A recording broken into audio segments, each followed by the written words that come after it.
Buongiorno, i titoli. Agrigento e la crisi idrica senza fine. Bar e ristoranti non possono accogliere i clienti per la mancanza d'acqua. Emergenza anche nelle strutture ricettive. Molti turisti hanno disdetto le prenotazioni. Continuano le perquisizioni negli allevamenti di Santa Margherita Belice nell'Agrigentino dopo gli arresti per il controllo mafioso dei terreni. Scoperta nel Messinese una maxi truffa allo Stato sul bonus edilizi, sequestrati quasi 2 milioni di euro, indagate 4 persone e una banca che guadagnava su ristrutturazioni mai avvenute. L'Università di Palermo interrompe i rapporti con Israele, approvano la decisione del Senato accademico gli studenti, resta critica la ministra dell'istruzione Bernini.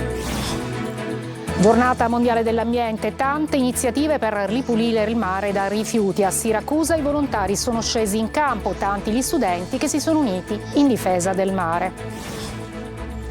La Sicilia sul podio 2023 delle regioni d'Italia per incremento turistico rispetto ai livelli pre-pandemici. Le prenotazioni 2024 nelle strutture ricettive superano nettamente quelle dello scorso anno.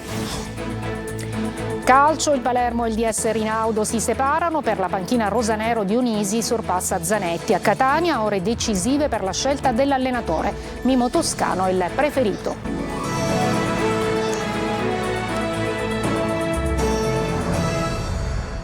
Buongiorno, ad Agrigento bar e ristoranti non riescono più ad accogliere e servire i clienti per la mancanza d'acqua. Emergenza anche nelle strutture ricettive. Molti turisti hanno infatti disdetto le prenotazioni nei B&B per l'appunto la crisi idrica. Ci sentiamo Davide Sardo.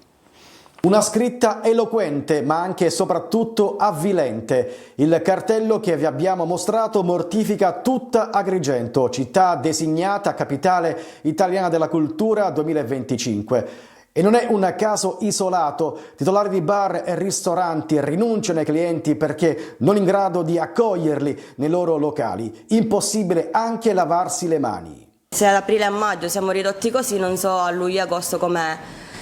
Mi sa che dovremmo chiudere, se noi abbiamo ogni giorno a che fare con i turisti e gli diciamo non c'è acqua, non posso farvi il caffè oppure non posso darvi questo determinato i servizi come la toilette, è inagibile perché senza acqua ci mettiamo noi la faccia e non le autorità che dovrebbero. La crisi idrica, denunciano gli operatori del settore, mette in ginocchio il turismo.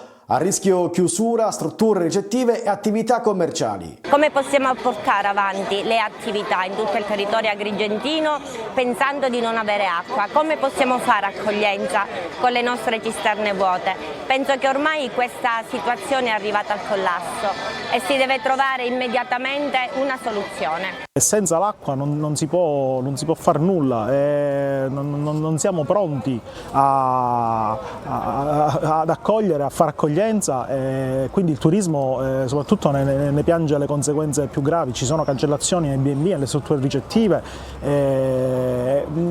la prospettiva è nera.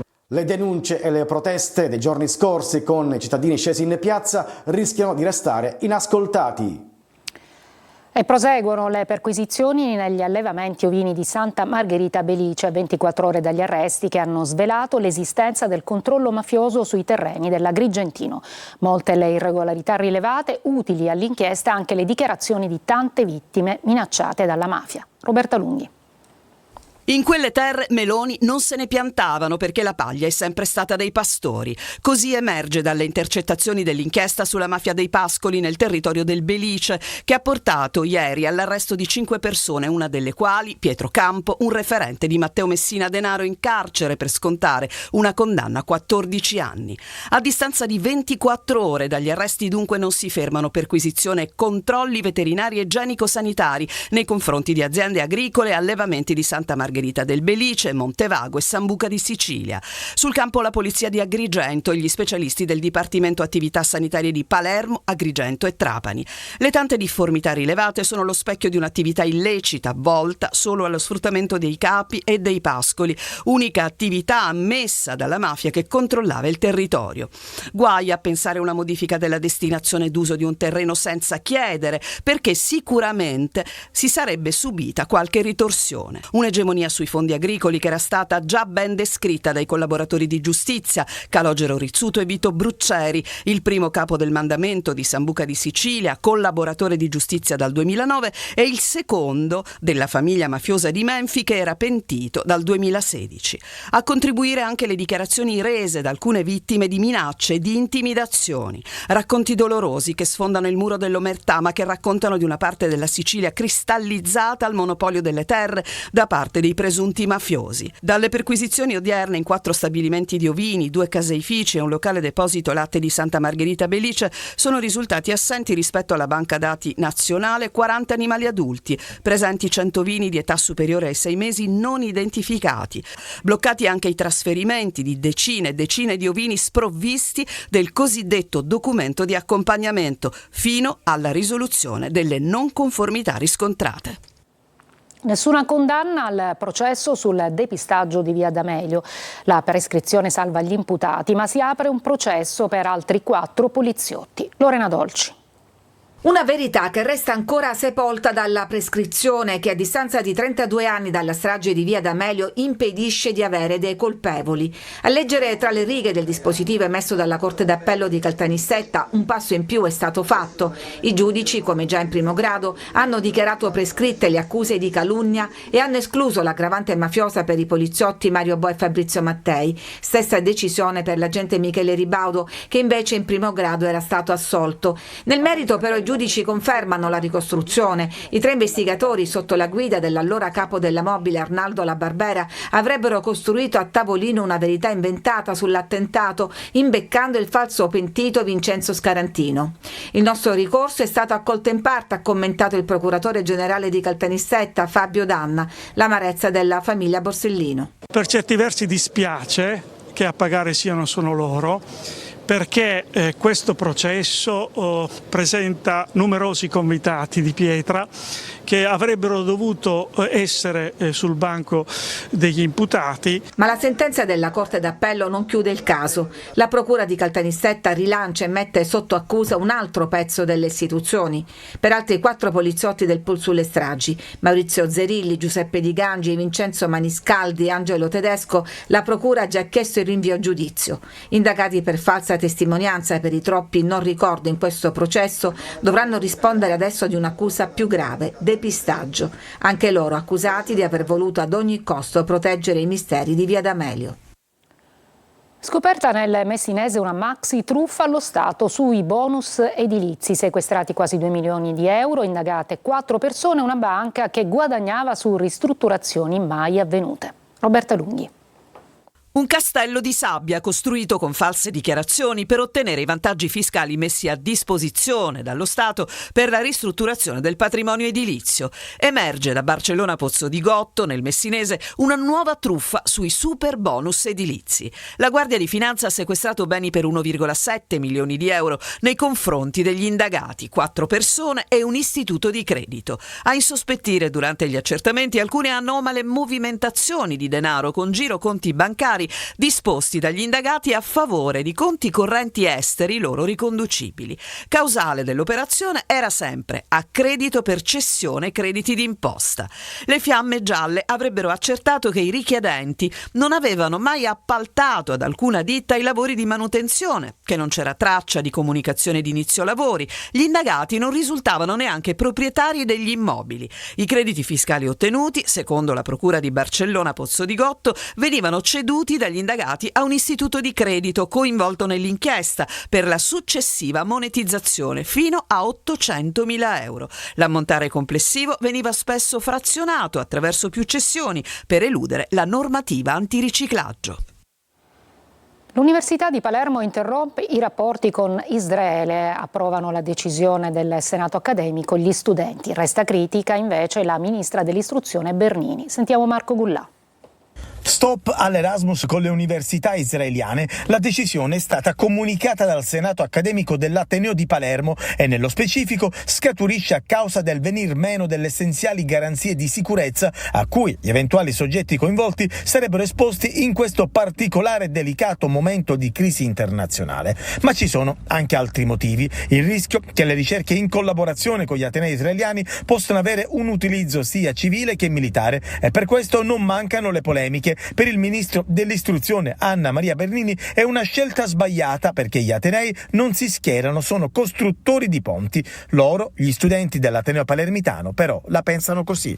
Si tratta di un piccolo passo, ma che dovrebbe essere ripreso in tutta Italia. Pensiamo che le dichiarazioni della Bernini le rimandiamo nuovamente al mittente, perché pensiamo che siano la parabola di misure repressive verso gli studenti, verso le studentesse e verso chi ha il coraggio di alzare la testa e dire stop al genocidio. La notizia che per quanto ci abbia reso contenti va ancora difesa e noi continuiamo a lottare per la Palestina libera fino alla totale decolonizzazione. Alla fine ce l'abbiamo fatta e comunque questo è stato un luogo molto importante proprio per coinvolgere gente e fare pressione sull'università. In pochi, lontani dai microfoni, hanno manifestato dubbi e perplessità sulla decisione di interrompere i rapporti con le università israeliane. Al momento, dopo quello palermitano, gli unici atenei ad aver preso una posizione contro i bandi di collaborazione con Israele sono l'Università di Torino e la Normale di Pisa. I carabinieri di Palermo hanno arrestato un giovane accusato di disastro ambientale colposo e incendio boschivo. I fatti risalgono al rogo del 24 luglio dell'anno scorso, che ha distrutto 650 ettari di vegetazione della riserva naturale di Capogallo, uno degli incendi più violenti che hanno messo in ginocchio Palermo appunto nel 2023. E adesso ci occupiamo dell'omicidio Lanfranchi. Oggi l'autopsia sul corpo di Michele Lanfranchi, appunto il 19enne trovato senza vita nel quartiere Giostra a Messina. Ancora tante domande senza risposta sulla sua morte. Lorena Dolci. La traiettoria del proiettile ed eventuali segni di colluttazione. Passa da queste due risposte la soluzione del giallo della morte di Michele Lanfranchi, il 19enne trovato senza vita nel quartiere Giostra di Messina. A ucciderlo un colpo di pistola al collo che non gli ha dato scampo. Gli inquirenti lo hanno trovato con l'arma ancora in pugno sul marciapiede in una pozza di sangue. Una pistola a 7,65 che aveva comprato da qualche giorno e che mostrava agli amici con spavalderia. La tesi prevalente al momento è che il ragazzo, maneggiando incautamente la pistola, si sia sparato un colpo accidentale a distanza ravvicinata. Altro dubbio, la sicura era inserita. Sarà l'autopsia che dovrà rispondere a questa e alle altre domande. Nell'inchiesta c'è un indagato come atto dovuto, il proprietario dell'abitazione che, forse in preda al panico, ha trascinato Michele sul marciapiede in attesa dell'ambulanza. Quando sono arrivati i soccorsi però era troppo tardi. E noi siamo stati proprio nel quartiere di Giostra dove è morto il giovane, il 19enne, uno di quelli considerati questo quartiere a rischio. Abbiamo raccolto le testimonianze di chi continua a lavorare per la legalità. Francesco Triolo. Il rione di Giostra è un territorio dove si ha difficoltà ad affermare la cultura della legalità. Ricordo che ancora da dicembre 2023 abbiamo il murales della polizia imbrattato, deturpato. Perché? Perché evidentemente si vuole affermare una sorta di antistato, che lì comandano altri principi. Non dimentichiamoci la palestra vandalizzata e tutto quello che riguarda le povertà generali di quel quartiere. Le parole del garante per i minori di Messina, padre Giovanni Amante, danno una prima fotografia del rione di Giostra a Messina, un quartiere cosiddetto difficile, al centro spesso di fatti di cronaca, spaccio, estorsioni, una criminalità latente, la difficoltà a togliersi di dosso, un'etichetta pesante nei rapporti con la città. Eppure è un quartiere vivo, dove sono tanti gli abitanti che hanno voglia di fare, di invertire questa tendenza. Dobbiamo assolutamente intervenire e farlo anche presto, perché si torni alla cultura della legalità, si torni all'istruzione. Io credo che tutto questo derivi da tutta una serie di disvalori che non si riescono ad affermare, probabilmente l'assenza di famiglie, di punti di riferimento, la mancanza della frequentazione alle scuole, le buone compagnie, la sana aggregazione. Uno stereotipo, quello del quartiere difficile con cui lotta quotidianamente Santino Smedile. Lui è il presidente messinese del Centro Sportivo Italiano. Ha costruito una rete con la parrocchia, il sindacato CISL e nella sua struttura sportiva. Si lavora per mostrare un volto diverso del quartiere. Riteniamo che sia la strada giusta mettersi a disposizione del quartiere, di un quartiere difficile, dove i nostri giovani hanno difficoltà anche a non solo emergere lavorativamente, ma anche difficoltà nel quotidiano, nei rapporti con la scuola, col gioco. Quindi la nostra struttura è sempre stata a disposizione del quartiere. Aver accumulato troppi debiti e non aver più la capacità finanziaria per pagarli non vuol dire necessariamente la fine di tutto. Ci sono delle procedure che aiutano le persone che si sono indebitate eccessivamente. La legge chiamata Salva Suicidi. Adelaide Barbagallo ne parlerà oggi in diretta al Sicilia Focus alle 14.30 su Telecolor con l'avvocato Maria Carmela Pedullà dell'Adi Consum e con la commercialista Daniela Torrisi, referente dell'organismo di composizione della crisi dell'Ordine dei Commercialisti. Le vostre domande con un messaggio su WhatsApp al 342 74 55 005. Trasmissione anche in streaming sulla siciliaweb.it. Una breve pausa e poi ci occuperemo anche della giornata mondiale dell'ambiente.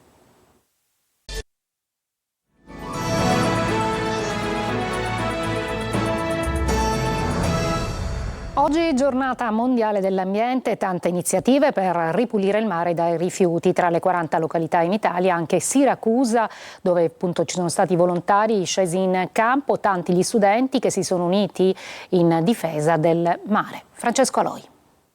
175 quintali, tra reti, copertoni, plastiche e rifiuti vari. Questi sono i numeri della raccolta dello scorso anno, ma l'obiettivo di oggi è doppiarli. Nella giornata mondiale dell'ambiente i volontari scendono in campo per pulifondali e pulispiagge, un'iniziativa che coinvolge 40 località da nord a sud. C'è anche Siracusa, qui siamo a Ortigia. La Federazione Italiana Pesca Sportiva e Attività Subacquee ha organizzato questo evento insieme a altre 40 città.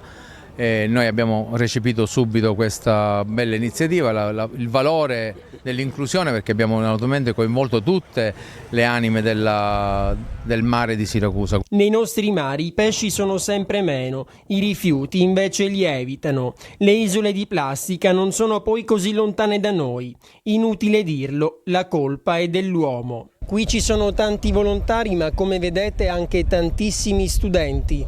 Una classe che fa parte dell'indirizzo sperimentale TRED della transizione ecologica e digitale, quindi non si lasciano assolutamente scappare queste occasioni. Quello che abbandoniamo in mare poi ci viene restituito. E così, nelle coste o nei porticcioli, questo è ciò che si trova. Abbiamo trovato batterie, abbiamo trovato molti copertoni perché vengono utilizzati come parabordi dalle imbarcazioni, abbiamo trovato pezzi di plastica, molta roba di plastica, molte reti abbandonate, abbiamo trovato delle cime abbandonate. Ma per fortuna ci sono loro, i volontari, un grande esercito che non va mai in vacanza. Il mare va difeso, sempre.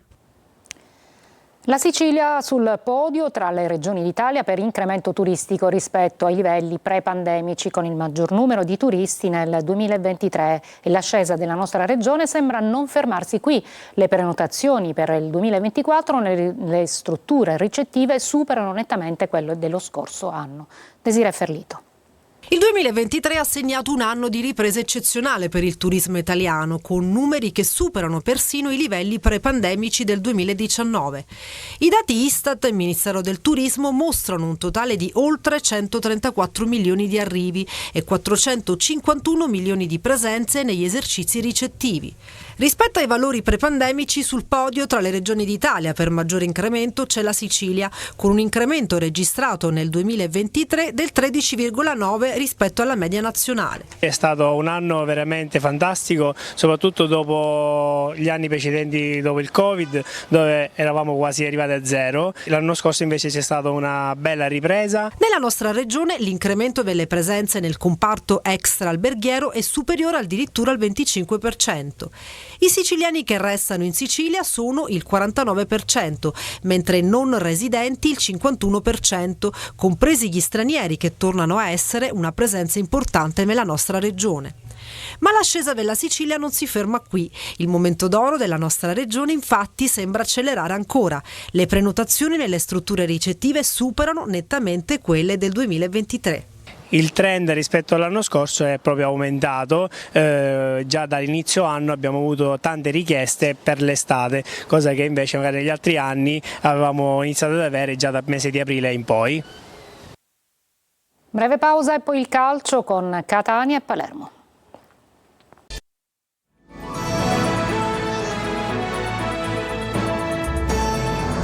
Eccoci al calcio, Dionisi e Tognozzi in pole position per il ruolo rispettivamente di allenatore e direttore sportivo del Palermo. Entro pochi giorni potrebbe arrivare le ufficialità. Addio per Rinaudo. Marco Gullà.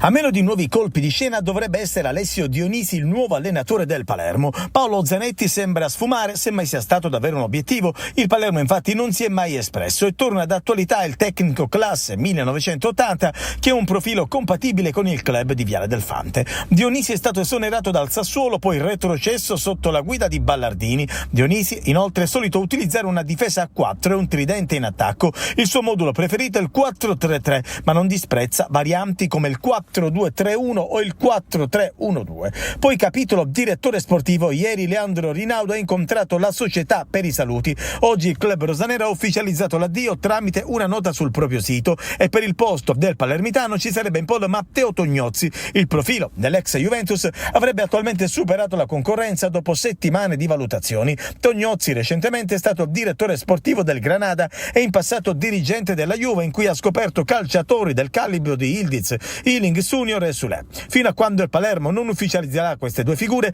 non potrà fare mercato, ecco perché nel giro di pochi giorni dovrebbero arrivare le fumate bianche e accendere i motori sulla nuova stagione. E sono ore decisive per la scelta dell'allenatore del Catania per il prossimo campionato. In pole c'è sempre Domenico Toscano, il direttore sportivo Daniele Faggiano è al lavoro, nelle prossime ore sarà in città anche per la sua presentazione ufficiale. Francesco Triolo. L'obiettivo è quello di fare in fretta, impiantare il nuovo progetto e guardare già alla prossima stagione. Il Catania si muove dopo la scelta del direttore sportivo individuato in Daniele Faggiano, che arriverà in sede entro domani per essere presentato alla stampa. Adesso è l'ora del CDA. Sono questi momenti chiave per perfezionare strategie societarie, il budget incluso, per la prossima stagione. Sul fronte tecnico adesso tocca all'allenatore. Il primo obiettivo della società è Domenico Toscano, il tecnico reggino che ha un altro anno di contratto con il Cesena, condotto trionfalmente in Serie B, ma che sta discutendo il proprio rapporto con la proprietà romagnola. E le parti si parlano da tempo, ma si potrà approfondire solo dopo la chiusura formale dell'accordo col Cesena. Nel frattempo però il Catania deve anche preparare il piano B e forse anche quello C. Per questo comunque il ventaglio di idee è ampio. Al momento va da Guido Pagliuca, che ha appena vinto il girone con la Juve Stabia, a Fabio Caserta, ancora legato al Cosenza, a Pippo Inzaghi, sul quale c'è il Pisa. Faggiano sta lavorando sui nomi, sta cercando di discutere con più persone, da allenatori a giocatori che possono essere utili alla causa rossa-azzurra e al modulo che sposerà il nuovo allenatore. Se dovesse essere proprio Toscano, la difesa a 3 è il punto di partenza, ma se ne potrà sapere di più solo quando Faggiano arriverà in città. È tutto, vi ricordo dopo la sigla il nostro focus, oggi curato da Adelaide Barbagallo. Io vi ringrazio per l'ascolto e vi auguro un buon pomeriggio.